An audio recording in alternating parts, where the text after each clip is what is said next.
अस्सलाम वालेकुम, मेरा नाम ज़मीन है सर। उम्मीद करता हूँ कि आप सब खैरियत से होंगे। आज की वीडियो जो है वो बहुत ही ज़्यादा इंपॉर्टेंट है क्योंकि अनाउंस हो गई है बाकायदा सीट्स जो हैं सीनियर स्टेशन असिस्टेंट यानी कि एसएसए और पुलिस स्टेशन असिस्टेंट यानी कि पीएसए पंजाब पुलिस की तरफ से। तो आपके लिए ये वीडियो बहुत ही ज़्यादा इंपॉर्टेंट है, आपने वीडियो को एंड तक देखना है। इसके अंदर मैं आपको बताऊंगा कि आपने फॉर्म जो है वो कैसे डाउनलोड करना है, उसको सबमिट कैसे करवाना है और आपके लिए कौन कौन से टाइपिंग स्पीड टेस्ट जो है वो रिक्वायर्ड हो सकते हैं। तो आपने वीडियो को एंड तक देखना है। इस वीडियो के अंदर हम कंप्लीट इन्फॉर्मेशन जो है मैं आपको बताऊंगा। तो सबसे पहले अगर हम बात करते हैं कि कौन कौन एलिजिबल हैं एसएसए और पीएसए के लिए, याद रहे कि ये दो डिफरेंट पोस्ट हैं। या तो आप अप्लाई कर सकते हो सीनियर स्टेशन असिस्टेंट के लिए या आप अप्लाई कर सकते हो पुलिस स्टेशन असिस्टेंट के लिए। और अगर आपने दोनों में अप्लाई करना है तो आपको दो डिफरेंट फॉर्म्स जो हैं वो फिल करके जमा करवाने पड़ेंगे। तो स्टार्ट करते हैं आज की वीडियो। उसके बाद आप ये देखें एलियत बराए उम्मीदवार यानी कि एलिजिबिलिटी क्राइटेरिया क्या है। तो सबसे पहले एसएससी और पीएससी जो है ये दो डिफरेंट पोस्ट हैं, तो इनमें से थोड़ा सा डिफरेंस होगा। सबसे पहले हम उम्र की बात करते हैं कि एज कितनी होनी चाहिए। तो 18 से 25 साल की एज जो है वो ये एज लिमिट है, ठीक है। 18 टू 25 ईयर्स जो है मर्द औरत और ट्रांसजेंडर्स के लिए। और इसी तरह पीएसए की भी बात करें यानी कि पुलिस स्टेशन असिस्टेंट की बात करें तो इसमें भी अगर एज की बात करें तो वो 18 से 25 साल की उम्र वाले जो हैं वो अप्लाई कर सकते हैं। उसके अलावा अगर हम डोमिसाइल की बात करें तो डोमिसाइल और आईडी कार्ड का होना बहुत ही लाजमी है, ठीक है। ये आपने बात याद रखनी कि डोमिसाइल और आईडी कार्ड जो है वो दोनों हैं वो लाजमी होने हैं। उसके अलावा अगर हम एजुकेशन की बात करें तो आपका जो है इंटरमीडिएट लाजमी होना चाहिए। आईसीएस जो है वो ज्यादा इंपॉर्टेंट है, यानी कि आईसीएस में अगर आपने आईसीएस किया हुआ है तो आप लोग इसमें अप्लाई कर सकते हो। उसके साथ अगर आपने बीएस या बीएससी किया है तो आपको जो है या आप उसके अंदर एनरोल हुए हैं, आपने एडमिशन लिया हुआ है तो आपको जो है वो प्रेफरेंस दी जाएगी, ठीक है। 3 साल तजर्बा मुतल्लिका शोबे में। अब इससे क्या मुराद है? फॉर एग्जांपल हो सकता है कि आप स्टूडेंट लाइफ में किसी भी आईटी इंडस्ट्री में, किसी सॉफ्टवेयर हाउस में, किसी बीपीओ में, किसी कॉल सेंटर में अगर आप जॉब कर रहे हैं तो आपने ये भी रेफरेंस जो है वो बताना है, तो आपको तरजीह जो है इस बिहाफ में मिल सकती है। और अगर हम पीएसए की बात करें तो बाकी सारी चीजें कॉमन है कि आपकी एजुकेशन क्या होनी चाहिए, ठीक है, आपकी एज लिमिट भी जो है, ये सारी चीजें कॉमन है। डोमिसाइल होना चाहिए, आपका आईडी कार्ड होना चाहिए। लेकिन डिफरेंस सिर्फ यही है टाइपिंग स्पीड का, ठीक है।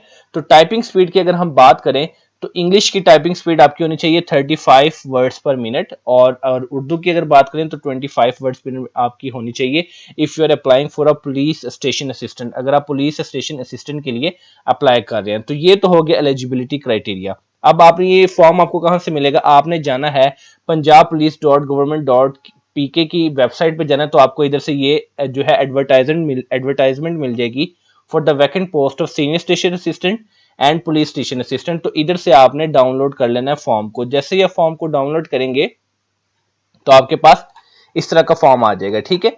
इस तरह का फॉर्म जो कि आपके सामने आ रहा है, इस तरह का फॉर्म आ जाएगा। लेकिन हम सबसे पहले हम एलिजिबिलिटी क्राइटेरिया को बताते, तो फिर मैं आपको बताता हूँ कि आपने इस फॉर्म को फिल कैसे करना है, ठीक है। इसी तरह ये एडवर्टाइजमेंट है, तो एडवर्टाइजमेंट के अंदर आपने देख लेना कि सीनियर स्टेशन असिस्टेंट और पुलिस स्टेशन असिस्टेंट के लिए कौन कौन जो है वो अप्लाई कर सकते हैं। तो आप सारे जिले की जो है वो डिटेल्स दी गई हैं, जैसे कि अटक, बहावल नगर, ये डिफरेंट आप जो है ये आप पोस्ट पे दे सकते हैं। और इसका बाकायदा में जो है डिस्क्रिप्शन के अंदर आपने जाना है तो आपको ये सारे लिंक्स मिल जाएंगे, जो इंपॉर्टेंट लिंक्स है इस जॉब को अप्लाई करने से रिलेटेड, वो मैं आपको सारे इधर लिंक्स ही प्रोवाइड कर दूंगा। आपने सिंपली लिंक को क्लिक करना और आप सीधा वेबसाइट पे चल जाएंगे, उधर जाके आप अपना जो डाउनलोड अपना एप्लीकेशन फॉर्म डाउनलोड कर सकते हैं, ये एडवर्टाइजमेंट को देख सकते हैं। क्लियर हो गया? तो चलते हैं थोड़ा सा आगे। हमें पता चल गया एलिजिबिलिटी क्राइटेरिया क्या है। उसके बाद अब जो इंपॉर्टेंट पॉइंट्स हैं जो कि आपको पता नहीं चाहिए, जो अप्लाई करना चाहता है उसको जाना है www.punjabpolice.government.kp की वेबसाइट पे और आपने ये जो फॉर्म जो है वो ये डाउनलोड कर लेना है, ठीक है। वो मैं आपको लिंक जो है वो भी प्रोवाइड कर दूंगा। उसके साथ साथ आपने ये रखना कि दरखास्त के साथ एंट्री टेस्ट की फीस जो है वो 2000 रुपए जमा करवानी होगी। और याद रहे कि ये ऑनलाइन जो है आप अप्लाई नहीं कर सकते, आपने मुतलका जिले के थाने में जाके ये जो है जाके जमा करवाने हैं अपने फिजिकली। आपने ये जो फॉर्म्स हैं इनको आपने फिल करके आपने मुतलका जो आपका थाना है, जो डिस्ट्रिक्ट पुलिस लाइन है, उधर जाके आपने ये जमा करवाने हैं। 2000 रुपए इसकी जो है वो फीस होगी। और अगर एप्लीकेशन की बात करेंगे आप कब तक अप्लाई जो है वो कर सकते हैं, कब तक अपनी एप्लीकेशन जमा करवा सकते हैं, तो उसकी जो लास्ट डेट है वो है 24 अगस्त, ठीक है। 24 अगस्त से लेट नहीं होना। 25 अगस्त को आपकी जो ये दरखास्तें हैं ये जमा ही नहीं की जाएंगी। तो आपने कोशिश करनी है कि आज क्या डेट है, आज 12 अगस्त है, तो आप जल्दी से जल्दी ये फॉर्म जो है वो डाउनलोड करें और ये जो जाके आप सबमिट करवाएं। जैसे ही आपके जो डॉक्यूमेंट्स वगैरह आप जो सब कुछ जमा करवा देंगे तो उसकी जांच पड़ताल के बाद जो है उसकी जो अवेजा और जो वेबसाइट है, जो कि उम्मीदवारों की लिस्टें हैं, जो कि जितने एप्लीकेंट्स की जो लिस्टें हैं जो कि इस चीज़ के लिए एलिजिबल हैं, तो वो भी वेबसाइट पे डाउनलोड हो जाएंगी इसी www.punjab.government.pk। वो उसकी भी अलग से जब ये अपलोड होंगी वेबसाइट पे तो मैं आपको बता दूंगा, ठीक है। उसके अलावा भर्ती से शेड्यूल स्केड्यूल जो है और टेस्ट सेंटर की जितनी भी इंफॉर्मेशन है वो आपको पंजाब पुलिस की वेबसाइट से भी मिल सकती है। आप वेबसाइट को लिंक करेंगे तो आपको सब कुछ मिल जाएगा। उसके अलावा कोटे की बात करें तो ओपन मेरिट तो है ही है, उसके अलावा मुख्तस कोटा भी है। 15% कोटा खवातीन के लिए है, 5% कोटा जो वो अकलीती उम्मीदवारान के लिए है, और 3% कोटा जो है वो माजूर अफराद के लिए मुख्तस होगा, ठीक है। और इसके अलावा इंपॉर्टेंट चीज जो है डिस्ट्रिक्ट मरी जो है तलागंग, कोट अद्दू और वजीराबाद से ताल्लुक रखने वाले उम्मीदवारान जो है वो अपने साबका जिला रावलपिंडी, चकवाल, मुजफ्फरनगर और गुजरांवाला की डिस्ट्रिक्ट पुलिस लाइंस में ही अपनी दरखास्तें जो हैं वो जमा करवा सकते हैं, और सरकारी और नीम सरकारी मुलाजमीन महकमाना एनओसी भी उनको लेना पड़ेगा उससे, ठीक है। उसके अलावा 3/1 के तनासब से इंटरव्यू के लिए बुलाया जाएगा। उसके अलावा मेन इंपॉर्टेंट चीज उन्होंने आपको बता दिया कि आप एक वेबसाइट है www.fasttyping.com, इधर से जाके आप अपनी प्रैक्टिस करके अपनी टाइपिंग स्पीड आप चेक कर सकते हैं, क्योंकि इंग्लिश और उर्दू टाइपिंग टेस्ट पास करना जरूरी होगा। अब ये वाला लिंक भी जो है ये भी आपको जो है वो डिस्क्रिप्शन में मिल जाएगा। उसके अलावा मैं आपको इस वेबसाइट पे भी ले जाता हूँ, ये वेबसाइट चेक करेंगे, बहुत ही सिंपल सी वेबसाइट है, आपके सामने ये होगा। तो जब तक आपके एग्जाम कंडक्ट नहीं होते तो आप इसके ऊपर भी अपनी प्रैक्टिस कर सकते हैं, जो कि पीएसए के लिए अप्लाई करना चाहते हैं। एसएसए के लिए जो टाइपिंग स्पीड है उसकी जरूरत नहीं है, और लेकिन अगर आप पीएसए के लिए अप्लाई कर रहे हो तो आपको टाइपिंग स्पीड आनी चाहिए। बोथ इन इंग्लिश की बात करें तो 35 वर्ड्स पर मिनट, और अगर उर्दू की बात करें तो 25 WPM यानी कि वर्ड्स पर मिनट की आपको स्पीड चाहिए होगी। तो इधर से आप अपनी प्रैक्टिस जो है वो कर सकते हैं। क्लियर हो गया? ये इस वेबसाइट का लिंक जो है वो मैं आपको प्रोवाइड कर दूंगा डिस्क्रिप्शन के अंदर। उसके अलावा बाकी बातें जो है उन्होंने बताई हुई हैं कि अगर आप शहीद, मजदूर, रिटायर्ड हाजिर सर्विस लेना चाहते हैं, वो अपने क्लेम से मुतल्लिका तमाम कागजात जैसे कि पेंशन बुक जो है, रिटायरमेंट ऑर्डर की कापी मुतल्लिका जिला यूनिट के सरबराह से हासिल करदा सर्टिफिकेट जो है वो अपनी दरखास्त के साथ ही अटैच करके आप जमा करवाएंगे। और बाकी सारी बातें इतनी इंपॉर्टेंट नहीं है, वो इंपॉर्टेंट इसलिए नहीं है क्योंकि वो चीज़ें आगे भी आके रिपीट हो जाएंगी जो कि हम फॉर्म देखते हैं। तो जैसे ही आप पंजाब पुलिस गवर्नमेंट के फॉर्म पे गए, आपके पास ये बटन आपको नजर आ रहा होगा माउस के साथ, डाउनलोड फॉर्म। जैसे ही आप डाउनलोड फॉर्म करेंगे आपके पास इस तरह का फॉर्म आ जाएगा, जो कि आपको सबको नजर आ रहा होगा। इसको थोड़ा सा हम जूम कर लेते हैं ताकि हमें मजीद जो है वो जो क्लियरली विजिबल हो जाए। तो इस तरह का फॉर्म होगा, आपने ये जो डाउनलोड करना है, और आपको याद है कि ये फिजिकली आपने सबमिट करवाना है, ठीक है। अपने जो जिले की आपकी पुलिस लाइन है उधर जाके आपने सबमिट करवाना है। अब इसकी इंस्ट्रक्शन देख लेते हैं कि हमने इस फॉर्म को फिल कैसे करना है।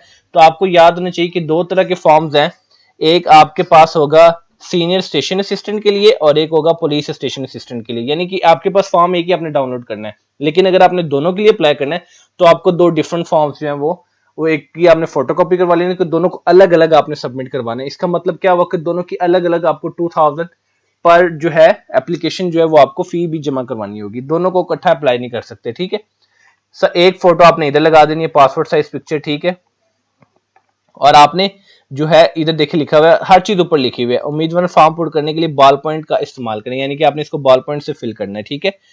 इधर लिखा हुआ है सिर्फ दफ्तरी इस्तेमाल के लिए, तो ये हमारे लिए। अब देखिए सबसे पहले क्या आ रहा है, पहला ऑप्शन ये हमारे पास है नाम असामी, पोस्ट नेम। तो आपने एक जिसके लिए आप अप्लाई कर रहे हैं आपने वो नाम अंदर लिख देना है। लाइक अगर आप सीनियर स्टेशन असिस्टेंट के लिए अप्लाई कर रहे हैं तो आपने इधर ये लिखने देना है, और अगर आप पीएस यानी कि पुलिस स्टेशन असिस्टेंट के लिए अप्लाई कर रहे हैं तो आपने इसके अंदर ये लिख देना है। क्लियर हो गया? उसके बाद आपने डोमिसाइल बता देना अपना, उसके बाद आपने बताना कि आप कौन से कोटे पे अप्लाई करें, लाइक आप ओपन मेरिट पे करें, अगर आप फीमेल कोटे पे कर रहे हैं माइनॉरिटी तो आपने उसमें से उसको जो है वो टिक कर लेना है।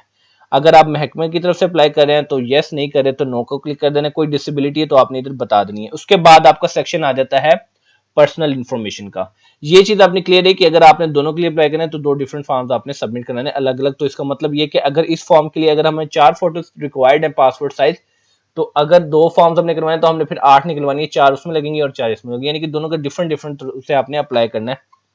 उसके बाद हम पर्सनल इन्फॉर्मेशन की बात करते हैं, तो इधर आपका नेम आ जाएगा, इधर फादर्स नेम आ जाएगा, इधर आपने रिलीजन, अपनी कास्ट, और इधर आपने अपना जेंडर बता देना है, इधर अपनी एजुकेशन, इधर मोबाइल नंबर, इधर आपने अपना रेजिडेंशियल डिस्ट्रिक्ट का बता देना है, इधर परमानेंट एड्रेस आपने बता देना है, मुतलका थाना भी बताना है इधर, और इधर अपना एड्रेस बता देना है। इसी तरह आरसी पता है अगर आपको कोई तो उधर मुतलका थाना और अपना एड्रेस बता देना है, ठीक है। वालिद का पेशा बताना है, तारीख पैदाइश बतानी है, शनाख्ती कार्ड नंबर भी आपने बता देना है। उसके बाद एजुकेशनल डॉक्यूमेंट्स वाला सेक्शन आ जाता है हमारे पास। बहुत ही सिंपल है, बहुत ही इजी सा फॉर्म है, आपने इसको गौर से पढ़ना है और कोई मिस्टेक नहीं करनी। मैं आपको रिकमेंड करूंगा कि आपने इसको पहले लेड पेंसिल से आपने इसको फिल कर लेना, ठीक है, ताकि कोई मिस्टेक ना हो। और उसकी अपनी फोटोकॉपी करवा लेनी है, और जो है लेड पेंसिल के बगैर जो आपने होगा उसके फोटो को, ताकि उससे देख के आप एक दफा नोट करें ताकि कोई गलती ना हो, तो आपने जो है वो बॉल पॉइंट का इस्तेमाल करना है। याद रहे कि आपने बॉल पॉइंट से इसको फिल करना है।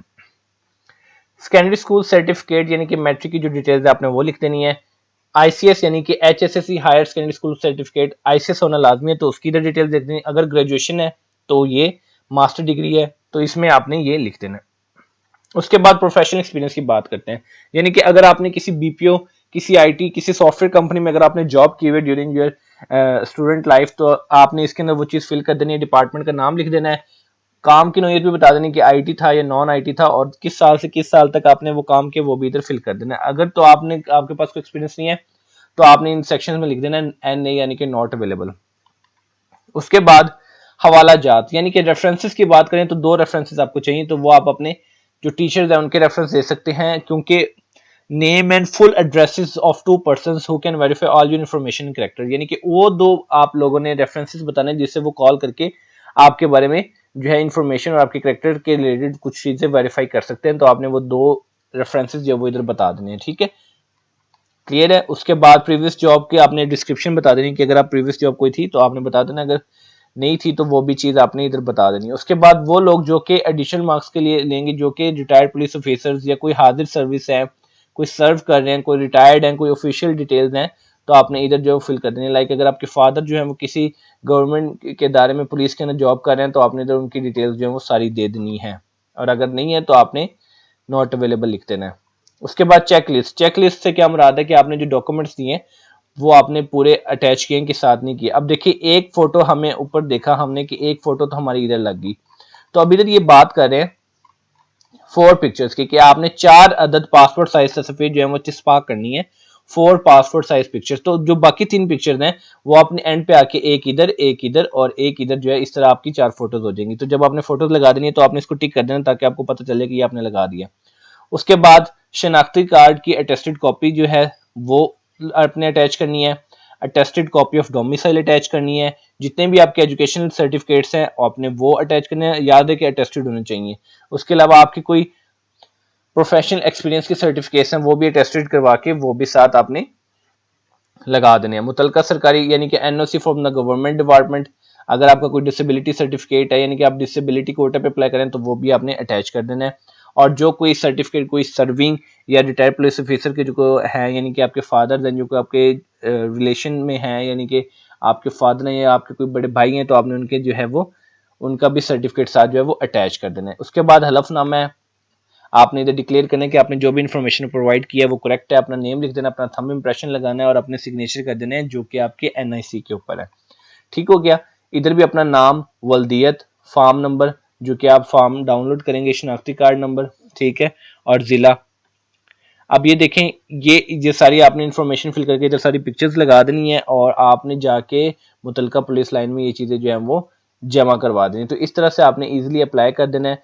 तो ये बाकी आपको ये जो चारों लिंक्स हैं, लाइक आपके लिए 4 लिंक्स इंपॉर्टेंट है। एक ये वाला जहां से आप ये एडवर्टाइजमेंट देख सकते हैं, एडवर्टाइजमेंट का अलग से भी लिंक आपको प्रोवाइड कर दूंगा, और ये जो फॉर्म है ये आपने डाउनलोड कर लेना है और ये इजीली आपने पहले इसको स्टडी करना है, उसके बाद आपने इसको फिल कर लेना है और उसके बाद आपने इसके ऊपर अपनी प्रैक्टिस जो है www.fasttiming/typing.com पे अपनी प्रैक्टिस जो है वो आपने जारी रखनी है। ठीक है, तो आपने बस ये याद रखना है कि अगर आपकी एज 18 से 25 साल की एज में और अगर आपने आईसीएस किया हुआ है तो आपने लाजमी अप्लाई करना है, क्योंकि ऐसे मौके जो है वो बार बार नहीं मिलते।